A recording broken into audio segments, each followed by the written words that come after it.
Oi, meu nome é Ana Lúcia Capelari e hoje a gente vai tratar sobre perspectivas de gênero, relações internacionais e teoria feminista. Nosso objetivo aqui vai ser analisar, dentro do campo das relações internacionais e suas teorias, a inclusão ou não das teorias feministas e suas principais autoras e contribuições, assim como apresentar uma crítica à academia. Nosso texto base foi da Raíssa Ventura e da Raquel Critch, Relações Internacionais, Teorias Feministas e Produção de Conhecimento, um balanço das contribuições recentes, publicado na Revista de Relações Internacionais da UFGD. Ao lado, trouxemos uma frase da ilustre escritora Simone de Beauvoir, uma mulher que, embora foi muito criticada por outras feministas, por ser uma mulher branca, ocidental, privilegiada em termos econômicos e sociais, evidentemente.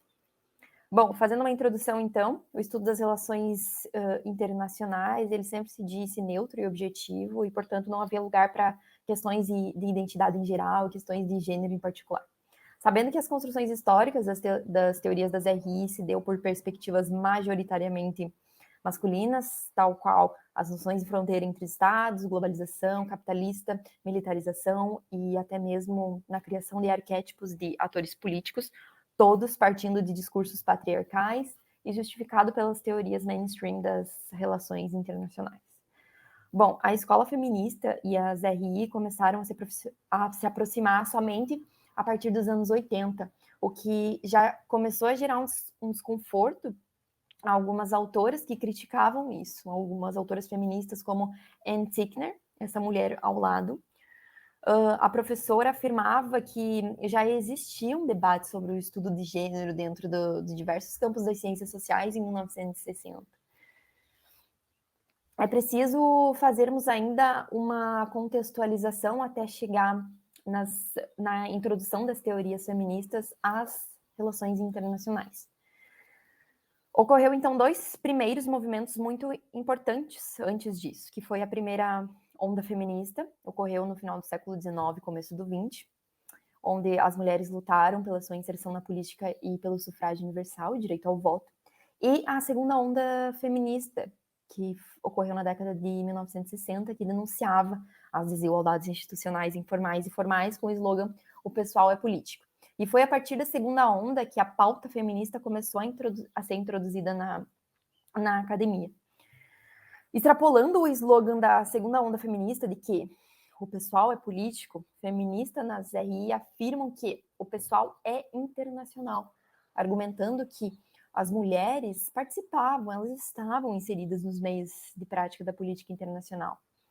E assim como Cynthia Ann Loy, escritora de Bananas, Beaches and Bases, de 1990, comenta no vídeo a seguir, que eu vou colocar para vocês, para além do pessoal ser internacional, na verdade, o internacional é pessoal. Porque dentro da perspectiva da autora, não tem como as mulheres entenderem sobre a política internacional sem antes entender algumas realidades em que as mulheres estão inseridas. Entender sobre a política internacional vai além de entender o peso das armas nucleares, é preciso entender como o casamento funciona internacionalmente, ou como a ideia da feminilidade é um pilar que sustenta o sistema econômico internacional. O vídeo, a parte do vídeo que eu coloquei, ela é bem curtinha, eu até recomendo que vocês assistam o vídeo inteiro, porque é muito importante, muito interessante. Personal is international. Now, that can be kind of used as a bit of a whip to say to women, your lives are international. How come you don't know more about the Syrian war? Your lives are international. How come you don't know more about the workings of neoliberal capitalism? How come? How come? Get with it, women. Get with it, girls. Learn more about foreign policy. That's the personal is international. What I really am arguing is that the international is personal. And that's different. That's saying we want to make sense of the Syrian war, then watch women as refugees. Watch women as civil society activists in homes. Watch them in Aleppo, right? That's really different, because that's saying you think you know a lot about international politics because you know the throw weight of certain missiles.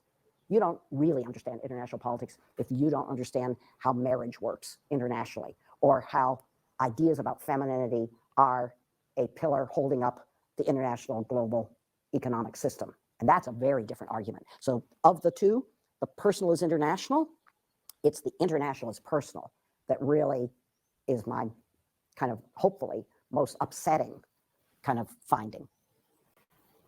Bom, a segunda onda feminista, na verdade, ela foi muito criticada por feministas negras e de países periféricos, porque, na verdade, ela abarcava as pautas do movimento que fossem relevantes principalmente para as mulheres brancas ocidentais de classe média. Logo após, houver a terceira onda, que já abrangia os contrastes dos feminismos, do feminismo, e que foi influenciada pelo pensamento pós-estruturalista. E, por fim, a quarta onda, que se iniciou em 2008, algumas autoras, né, já falam em quarta onda, e que permanece até os dias atuais. Ela compreende temas de LGBTQI+, teoria racial, e está associada aos direitos do aborto, reprodução e ao apoio às mulheres trans. Bom, a partir das imagens que nós trouxemos à apresentação, a gente pode perceber as mudanças que as ondas feministas passaram ao longo dos anos e como elas foram se moldando às suas épocas, conforme as demandas sociais, né?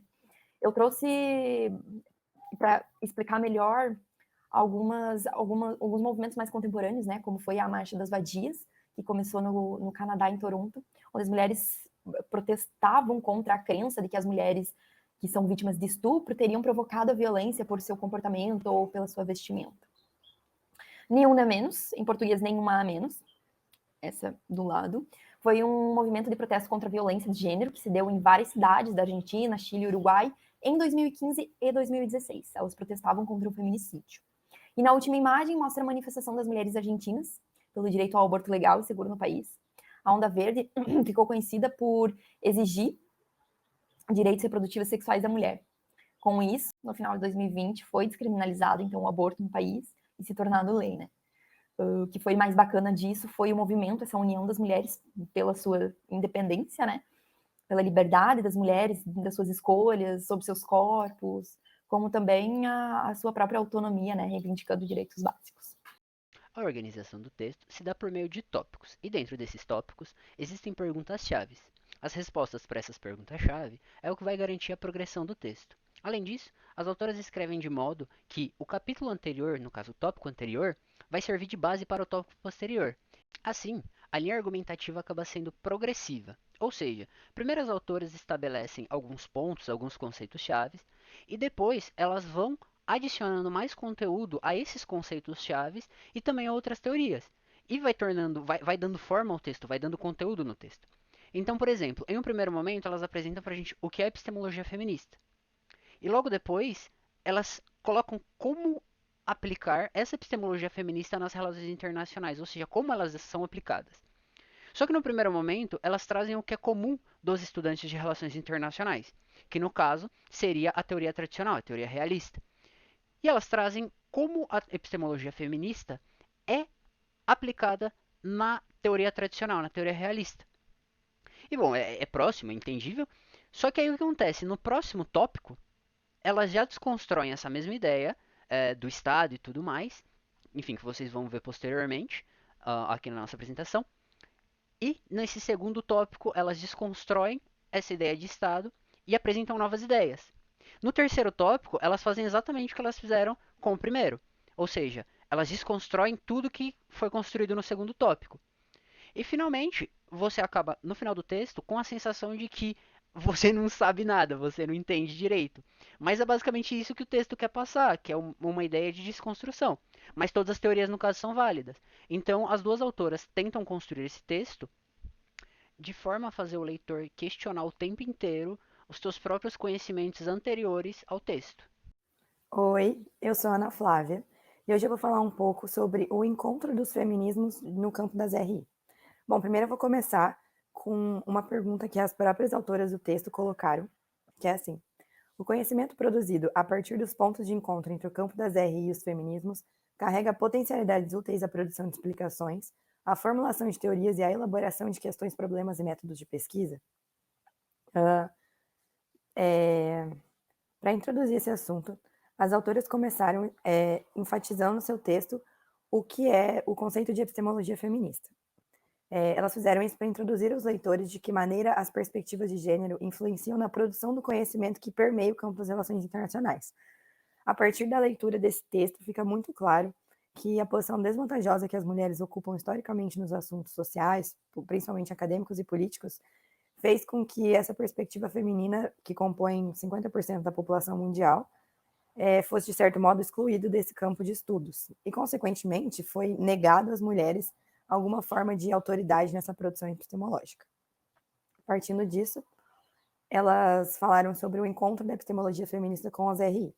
Bom, a Raíssa Ventura e a Raquel Christie, que são as autoras, elas partem do pressuposto de que os feminismos já avançaram ao ponto de não poderem mais ser reduzidos dentro do campo das relações internacionais.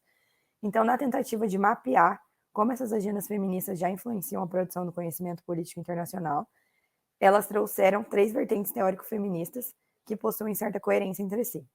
Lembrando que, conforme você começa a estudar sobre o feminismo, você percebe o quão complexo é, justamente porque existe uma gama muito plural de vertentes feministas. Elas começaram com o feminismo empirista ou racionalista nas relações internacionais. Esse viés teórico, ele parte de uma metodologia mais quantitativa, na qual as análises elas ocorrem de maneira mais matemática, racional, né? Tendo em vista que é racionalismo. O feminismo empírico, ele defende a ideia de que as relações internacionais são majoritariamente conceituadas através das experiências masculinas. E, portanto, a visão que nós temos hoje em dia de Estado não abarca essa perspectiva feminina, em momento algum. Eu achei interessante que ele citou 2 exemplos desses estudos mais empíricos, que seria o gender gap, ou a lacuna de gênero, que seria a análise das vantagens econômicas que os homens possuem sobre as mulheres através da análise da diferença salarial. E também a Peace Research, que seria a agenda de estudos voltada mais para os assuntos de guerra e paz e entre os estados, e como essa perspectiva feminina e gênero influenciaria numericamente essa temática. Partindo disso, elas apresentaram também o ponto de vista feminista das RI, que é uma busca de análise crítica dessa visão estereotipada que se tem das mulheres na sociedade, com essa personalidade mais delicada, frágil, retraída e totalmente ligada aos afazeres domésticos. Essa vertente ela traz o Estado como um ator político responsável pela reprodução dessas estruturas patriarcais que fatidicamente coloca as mulheres como seres intelectualmente inferiores e mais passionais que os homens. Esse ponto de vista ele foi muito criticado, principalmente porque é muito difícil você definir um conceito de mulher universal, já que existem muitos contextos que distanciam as mulheres, né? Por fim, surge então, elas falam também sobre o feminismo pós-moderno e as relações internacionais, que foca mais na narrativa discursiva do que nesse conceito de corpo, gênero em si. Essa vertente ela coloca o Estado como constituído através de uma narrativa totalmente androcêntrica, que deve sumamente ser desnaturalizada e coloca em pauta as pluralidades que existem no estudo do feminismo. Essa foi uma das agendas que abriu espaço e promoção para outros movimentos, como, por exemplo, a agenda queer. No final, essa corrente ela foi muito criticada justamente porque quando você separa o conceito de corpo e foca apenas nessa narrativa, as demais teorias feministas, né, no caso, que levam muito em consideração isso, elas acabam sendo desvalidadas de alguma forma, o que também não é interessante, porque a ideia não é desvalorizar nenhuma, né? As escritoras do texto Raíssa Wiebe Ventura e Raquel Kirst citam ao longo dele uma série de autoras que corroboraram para suas argumentações.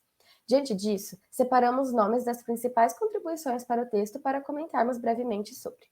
Um dos nomes citados no texto é o de Elizabeth Anderson, que foi doutoranda em filosofia em Harvard. Para Anderson, o feminismo, dentro do campo das relações internacionais, não podia mais ser inserido nessas teorias tradicionais, pois suas críticas e formulações não se enquadravam no que era proposto por essas teorias pré-existentes, e era necessário, então, avançar, levando as pautas de gênero e o seu papel na produção de conhecimento, que sempre ocuparam lugares inferiores na ciência.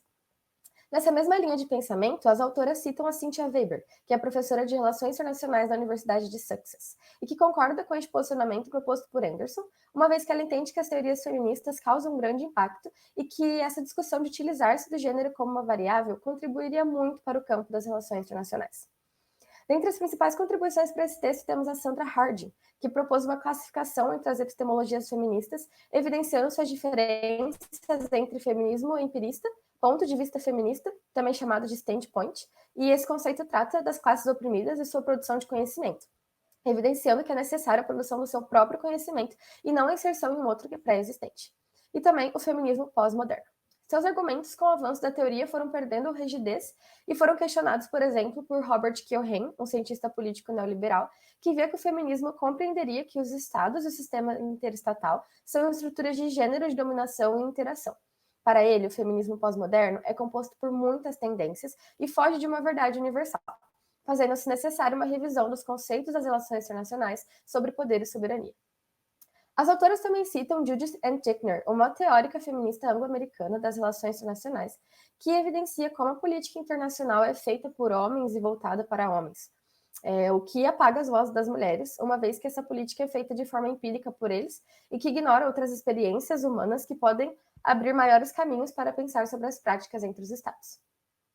Ainda sobre o feminismo empirista, tem-se a cientista política Mary Caprioli, que corrobora abordando sobre como os direitos humanos são aplicados às opressões de gênero e define se essas aplicações são, de fato ou não, efetivas para as experiências vividas pelas mulheres. Para ela, o feminismo empirista contribui para essas demandas feministas, uma vez que estão em constante busca de liberdade, igualdade e de um autogoverno. E por último, nesse nosso compilado de algumas autoras citadas no texto, trazemos a Lauren Wilcox, que é diretora de negócios, programas e gestão em Harvard. Ela traz uma crítica às teorias tradicionais das relações internacionais, pois entende que as mulheres são tratadas apenas como corpos no sentido de objetos e que elas são violentadas por grupos majoritários que promovem essas situações de risco e ignoram a segurança, não tratando o corpo como um conceito relevante e sim tratando como um alvo. Nesse sentido, esses corpos deveriam ser analisados em pesquisas dentro do campo das relações internacionais, questionando a violência existente no âmbito da política internacional. Por isso, as teorias feministas são tão importantes, pois expõem as violências vividas, as relações de forças e as linguagens de corpos. As autoras concluem o texto trazendo um questionamento. As mulheres precisam gritar para serem ouvidas? E esse questionamento acaba tendo um impacto muito forte no leitor.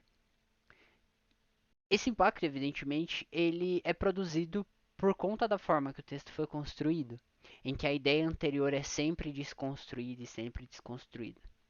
No entanto, nesse final de texto há um resgate a essas mesmas ideias, e esse resgate ele ocorre no sentido de, olha, todas essas ideias elas são contrárias e, enfim, a gente desconstruiu elas, mas elas concordam em uma coisa. O feminismo, ele existe justamente para trazer a emancipação da mulher, para destruir esse status quo que foi construído durante anos. E para finalizar, nada mais justo do que trazer uma frase das próprias autoras aqui. Os feminismos e suas agendas de pesquisa partem da necessidade de se oferecer uma alternativa a um status quo em que as mulheres, suas histórias, seus lugares de fala, seus pontos de vista, mas também o modo como as relações de gênero são construídas e reproduzidas, constituem um quadro composto por formas de exclusão sistemática da mulher e do feminino das atividades, do campo e da produção de conhecimento.